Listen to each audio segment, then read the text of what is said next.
Nurit, for Syrian civilians who live in Syria, and we've talked to some Syrians here in Gaziantep who have relatives there, they say this is a regular occurrence. It happens almost daily, and for all intents and purposes, for Syrian civilians living in Syria or even outside Syria, they say that those de-escalation zones, the ceasefire agreements that was reached and brokered by the Russians, Iranians, and Turkish government is nothing but dead, because they are going to be preached. They are regularly preached by the Syrian government, by the Russian Air Force, as many say happened yesterday with 3 airstrikes. So far, no one knows for sure who was behind these airstrikes, whether it was the Russian Air Force or the Syrian Air Force, but they say that these kind of airstrikes and these kind of attacks in these de-escalation zones are proof that they just don't work, and they're only there to serve the Syrian government.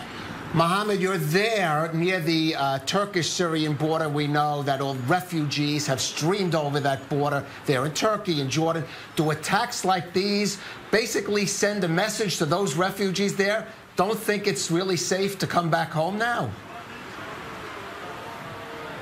That's a very good point, Khalif. Many of the Syrians who live here in Gaziantep and the area surrounding the city that we've talked to in the last few days, they say this is exactly why they are not really planning on going back to their homes, to their villages and cities anytime soon, even though they hear about these ceasefires and de-escalation zones, but it's not really all quiet on that front. In fact, they say what they hear from their relatives living inside Syria and in those geographic places, that the conflict is still ongoing, and the Syrian Air Force as well as the Russian Air Force and the Syrian army on the ground is still targeting these villages and cities and civilians, and they don't feel safe now to go back anytime soon.